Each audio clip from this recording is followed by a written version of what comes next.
साल 2008 के सितंबर महीने की बात है। अमेरिका में लीमन ब्रदर्स बैंक जैसे कई बड़े बैंकों के दिवालिया होने की खबर आई। इसके बाद शेयर बाजार गिर गए, नौकरियां खत्म हुई, इंडस्ट्रीज बंद पड़ गईं और पूरी दुनिया आर्थिक मंदी की चपेट में आ गई।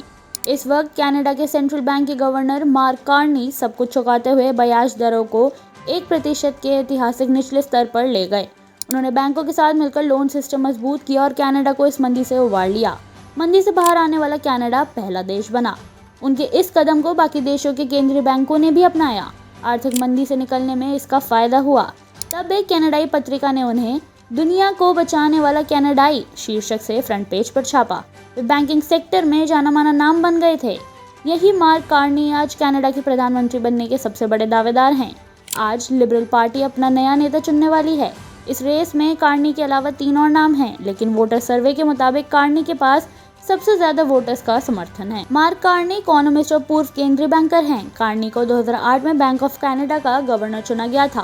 कनाडा को मंदी से बाहर निकालने के लिए उन्होंने जो कदम उठाए, उसकी वजह से 2013 में बैंक ऑफ इंग्लैंड ने उन्हें गवर्नर बनाने का प्रस्ताव रखा था।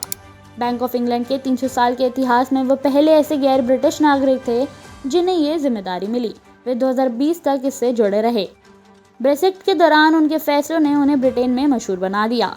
कई वोटर्स को लगता है कि कार्नी की आर्थिक योग्यता और उनका संतुलित स्वभाव ट्रंप को साधने में मदद करेगा। दरअसल कार्नी लिबरल पार्टी में ट्रंप के विरोधी हैं। उन्होंने देश की इस हालत का जिम्मेदार ट्रंप को बताया है। उन्होंने पिछले मंगलवार को एक बहस के दौरान कहा कि ट्रंप की धमकियों से पहले ही देश की हालत खराब है। बहुत से कनाडाई बदतर जीवन जी रहे हैं। अप्रवासियों की संख्या बढ़ने से देश की हालत और खराब हो गई है। कार्नी अपने विरोधियों की तुलना में अपने कैंपेनिंग को लेकर ज्यादा सतर्क रहे हैं। पीएम पद का उम्मीदवार बनने के बाद से अभी तक उन्होंने एक भी इंटरव्यू नहीं दिया है। वे ट्रंप विरोधी हैं, लेकिन कनाडा को अमेरिका का 91वां राज्य बनाने और देश पर टैरिफ लगाने वाले ट्रंप के बयान को लेकर कुछ भी कहने से बचते रहे हैं। हालांकि हाल ही में ट्रंप की तरफ से कनाडा पर 25% टैरिफ लगाने का ऐलान करने के बाद उन्होंने एक बयान दिया है। उन्होंने कहा, कनाडा किसी दबंग के आगे नहीं झुकेगा। हम चुप नहीं बैठेंगे। हमें एक मजबूत रणनीति बनानी होगी जिससे निवेश बढ़े और हमारे कनाडाई कामगारों को इस मुश्किल समय में सहायता मिले। पिछले साल जुलाई में एक पोलिंग फर्म ने जस्टिन ट्रूडो की जगह लेने वाले संभावित उम्मीदवारों को लेकर सर्वे किया था।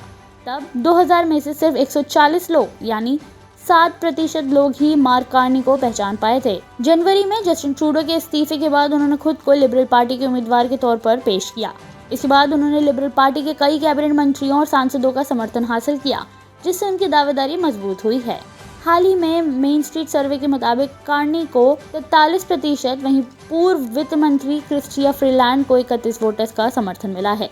हालांकि ये कहा नहीं जा सकता है कि कार्नी कितने समय तक प्रधानमंत्री बने रहेंगे। दरअसल लिबरल पार्टी के पास संसद में बहुमत नहीं है। प्रधानमंत्री बनने के बाद कार्नी को अक्टूबर से पहले देश में चुनाव कराने होंगे। फिलहाल वे संसद के भी मेंबर नहीं हैं। ऐसे में वे जल्द ही चुनाव करा सकते हैं।